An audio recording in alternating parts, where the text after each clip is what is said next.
大家好，又係新一集嘅米高美遊日常啊！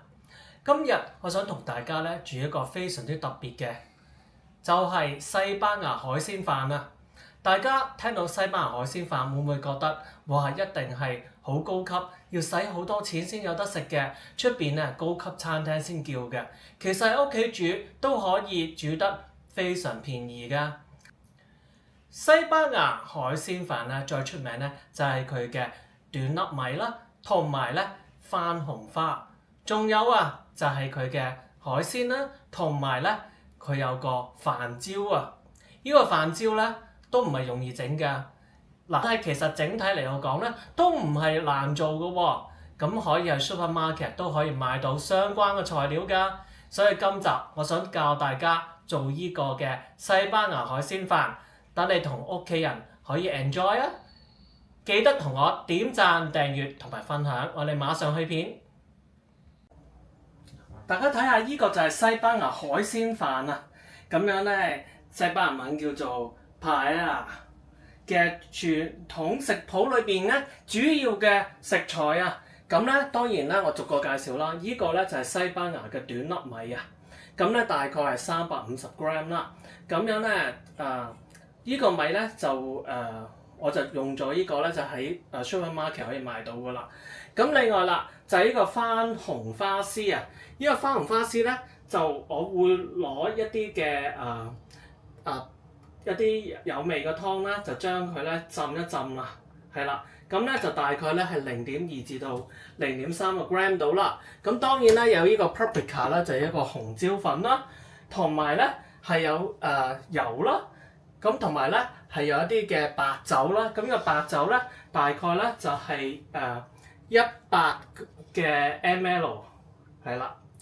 咁另外啦就係呢個嘅海鮮高湯或者魚高湯啦。咁如果你冇嘅話咧，咁我就都會用咗一啲嘅某個牌子嘅一啲嘅湯嘅。咁大概咧就係750個 ml 嘅。咁當然啦，唔少得咧就係有鹽啦，同埋咧有呢個黑胡椒啦。咁另外咧就有新鮮嘅檸檬啦，同埋咧一啲嘅 parsley 啊，呢啲咧就係一樽樽嘅。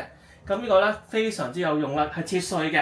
咁樣喺蔬菜方面咧就有呢個嘅洋葱啊，咁呢個咧就成個㗎啦。咁咧我就將佢切碎咗。另外咧就有一啲嘅甜椒啦，咁有紅色同埋有黃色啦。咁啊各一個我就將佢咧切咗一粒粒啦。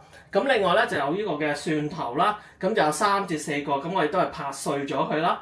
咁另外咧就係有呢個嘅一啲嘅bacon 啦。咁呢個咧就係最主要咧，我就想佢咧釋放一啲嘅油分啦，令到咧佢可以有機會咧係做到有一個嘅飯焦嘅作用嘅喺呢度啦。咁海鮮方面咧都係非常之豐富嘅喎。因為咧就有呢個嘅青口啊，咁大概呢度咧有11、12隻到啦，咁同埋咧有呢個魷魚喎。嗱，呢個魷魚咧亦都係我係洗乾淨晒㗎啦。呢啲嘅蝦啦，咁蝦咧大概咧就係我將佢咧嗱，大家睇到啦，我將佢咧就係剪咗佢嘅頭啦、鬚啦，同埋剪咗啲蝦線嘅，咁啊留翻條尾喺度啦，就靚靚咁樣嘅。咁呢個就係主要嘅食材啦。咁我開始為大家做啦。呢個西班牙海鮮飯咧，其實咧就係傳統就用呢個叫 paella pan， 咁咧就會係好淺同埋好闊嘅。咁咧就係有利於咧係水分嘅蒸發，同埋可以形成個飯焦嘅。咁但係咧屋企咧就未必有呢個 pan 啦。咁但係咧，如果我依度咧嗰個普通嘅一個 pan 咧係呢個係易潔嘅質地咧，咁都可以用到喎。千祈咧就唔好用啲不鏽鋼或者鑄鐵嘅平底鍋。咁呢個咧就非常重要啦，因為呢個嘅 paella 嘅唔係同 risotto 一樣咁整法㗎。咁所以咧，我哋咧今次咧用呢個嘅海鮮版咧，就唔會加一啲嘅雞肉啊或者香腸落去嘅。咁同埋咧，其實咧呢個嘅準備時間咧，我頭先咧就用咗20分鐘啦。呢個烹調時間咧，大概咧25至30分鐘就做到㗎啦。最緊要咧啲程序咧做啱佢咧，就可以做到一個好好嘅效果㗎啦。咁而家我馬上為大家開始啊！咁呢個鑊度我落咗啦啲油落去啦，咁我興熱咗佢噶啦已經。咁呢段時間咧，我就會咧車嗰啲bacon 嗰啲煙肉落去咯喎。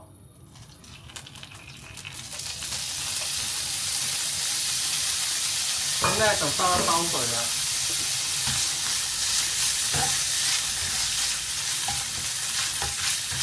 咁嗰啲煙肉咧，其實咧都會釋放嗰啲油分出嚟嘅。咁咧就其實就有目的啦，因為點解咧？我係想嗰個海鮮飯咧個底部咧係有飯燒嘅感覺。咁嗰啲油咧，如果喺個底度咧係有啲嘅可以聚焦到嘅時候咧，就可以幫助飯燒嘅形成嘅。咁而且咧炒呢個 bacon 咧都係非常之香嘅，大家都應該知道㗎啦。咁我咧就會車嗰啲洋葱啊，咁頭先切咗粒粒㗎啦，切碎咗佢喎。咁咧，哇，好大陣香味啊！因為咧洋葱咧同埋 bacon 咧，即係呢個嘅煙肉咧都係非常之夾嘅。咁呢度咧就係、炒到啲洋葱咧係可以釋放到一啲嘅甜嘅味道啦。因為洋葱咧其實咧如果你炒得唔夠通透咧，可能會係有啲苦味嘅，有啲苦澀味喺度㗎。咁但係咧，如果咧你炒耐少少啦，佢就可以釋放咗啲糖分出嚟啦，咁咧就非常之正啦。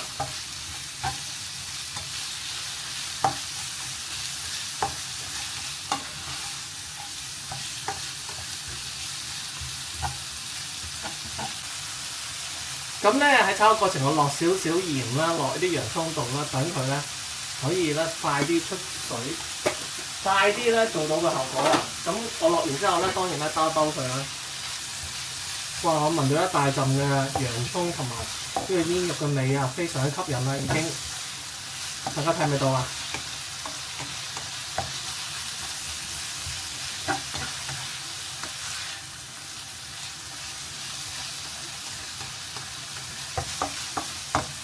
咁我一路咧都係 keep 住中細火嘅嚇。咁如果我煎到呢度咧，差唔多咧有少少金黃啦，咁樣咧我就車嗰啲蒜落去啦。咁然之後咧，當然咧係兜一兜佢啦。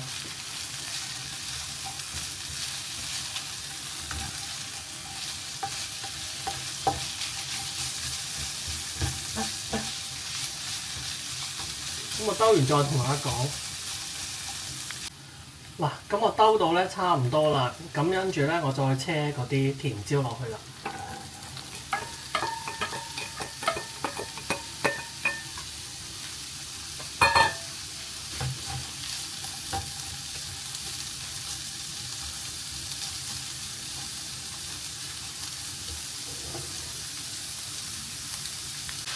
咁呢段時間咧，我再加啲黑椒落去咧。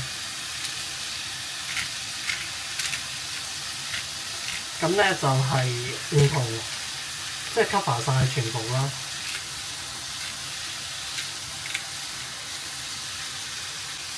咁跟住我再加啲咧紅椒粉落去啦。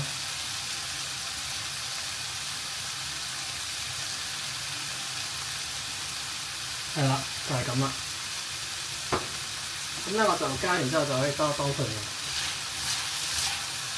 哇！聞到都非常之香啊！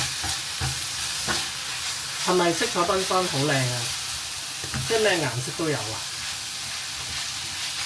我喺現場咧都聞到好大陣香味喎，非常之有吸引啊！咁咧呢段時間咧，我就會車嗰啲茄膏落去啦。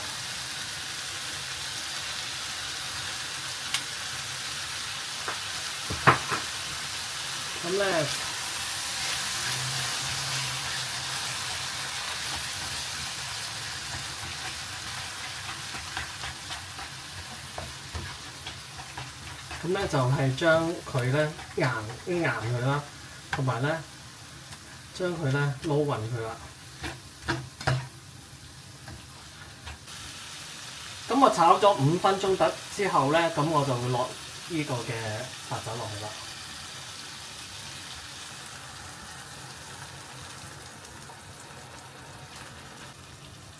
同埋咧，頭先咧我咪將啲番紅花浸咗啲魚湯嘅，咁跟住咧我哋都車埋落去啦。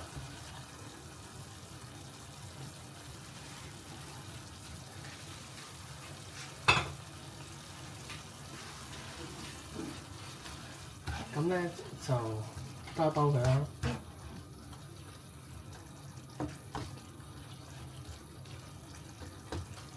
哇！嗰啲白酒咧係會揮發嘅，所以就唔使驚有問題嘅，係啊，就會係一大陣嘅香味啦。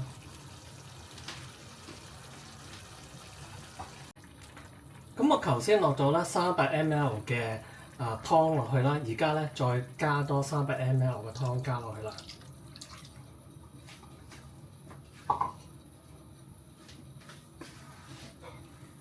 係啦，咁我哋咧可以開翻大少少火。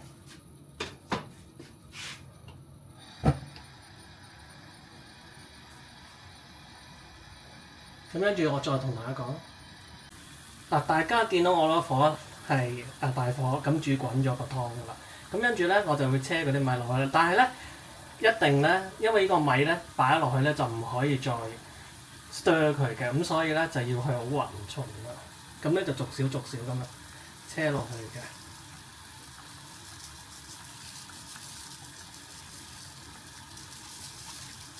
咁咧令到咧佢係勻循嘅。咁我落好晒啲米咧，唔好 stir 佢，唔好喐佢喎。咁咧我就會將大火咧轉做中火咧，就係10至到12分鐘。咁等佢咧收乾咗，跟住再同大家講。咁我煮咗12分鐘到咧，咁我發覺咧都嗰啲米咧仲未熟嘅，但係咧都應該有70%㗎啦。咁而家我就擺嗰啲蝦落去啦。咁我就攞個鉗咧靚咁擺落去啦。咁嗰啲蝦咧，頭先都講咗啦，已經係將佢咧係搣咗殼啦，同埋已經搣咗啲蝦線上嚟㗎啦。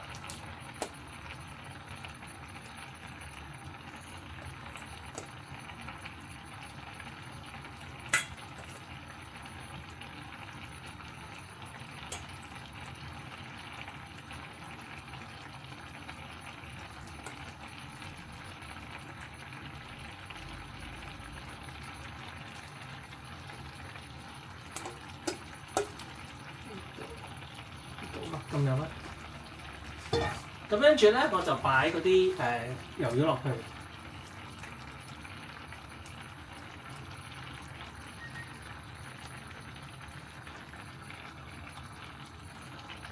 咁我擺完之後再同大家講啦。咁我擺完咧嗰啲呢啲落去嘅時候咧，咁我就最尾咧就擺啲青口落去啦。咁咧有位咧你就擺落去啦，係啦。咁咧其實嗰啲咧要提咧呢啲咧mussel 咧，我係頭先咧洗嘅時候咧係將嗰啲鬚咧掹出嚟嘅。咁但係有啲咧因為咧嗰啲鬚咧唔食得嘅，係啦。咁我咧擺一齊呢個嘅青口再同大家講。咁我擺完啲青口落去咧就係咁樣嘅款啦。咁咧跟住咧我就中火咧就煮佢10至到12分鐘。咁轉頭就同大家講。咁咧，我見到佢咧就真係收乾咗水啦。咁我咧就會擺啲檸檬落去啦。咁咧就係唔使擺咁多嘅，咁就作為一個裝飾。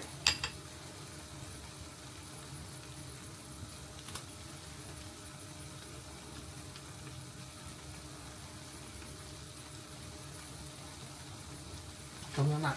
咁然之後咧，再咧將嗰啲嘅parsley 咧，即係番西。嗰啲綠色咧，就俾啲綠色嘅佢。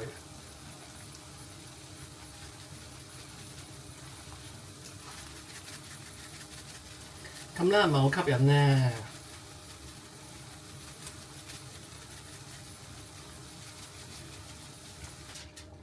咁咧我擺咗啲 parsley 咧，揼咗多啲落去啦。咁咧我熄咗個火㗎啦，而家。咁咧我已經聞咗好大陣香味喎，但係咧呢個 step 都要做嘅。就係將個錫紙咧，就係擺喺度上高，咁然之後咧，將個毛巾咧就係冚住上高喎，咁樣咧就係5分鐘。咁5分鐘之後，我再同大家講。哇！呢個咧西班牙海鮮飯啦 Paella 就已經完成咗咯喎。咁你見到咧色彩繽紛，可以俾個 close up 嚟睇下。嗱，咁咧有海鮮啦，亦都有檸檬啦，亦都我揼咗啲 parsley 落去啦。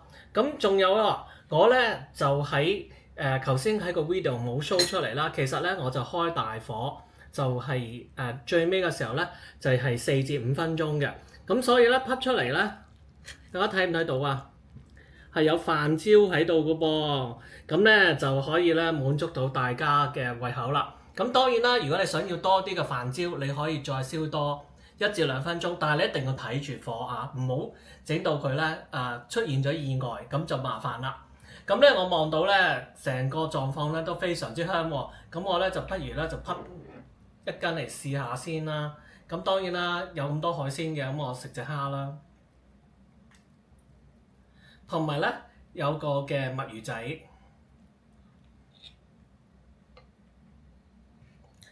嗱咁咧，我望個樣咧都已經係非常之吸引啦喎，唔知大家聞唔聞到香唔香咧？可唔可以俾個近鏡你睇下？係啦，非常之吸引喎。咁咧我就食個啲飯先啦，因為有飯焦啊嘛，哇零舍香啊！哇熱熱辣辣咧，真係非常之好食。嗱，其實有飯焦同冇飯焦啦，好似係兩回事咁樣喎，所以咧值得咧整一個飯焦俾自己嘆嘅。咁咧，我哋中式就有煲仔飯啦，我哋呢一個就有西班牙海鮮飯啦。咁當然啦，呢個咧魷魚仔我又同大家食下啦。大家聽到個把聲，好爽啊，好爽彈同埋 Q 彈。咁另外咧就係隻蝦啦，應該就同大家試下。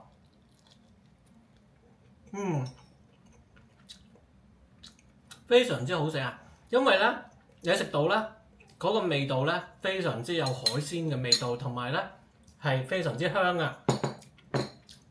咁呢度咧大概咧我諗係4至5人份量啦，我一個人一定食唔晒㗎啦。咁所以咧我一定會叫朋友咧一齊嚟慢慢 enjoy 嘅。大家除咗呢個西班牙海鮮飯，仲有啲咩嘢西餐、中餐或者甜品想我同大家準備為大家分享呢？記得同我留言分享，記住同我點讚、訂閱同埋分享。我哋下次再見，拜拜。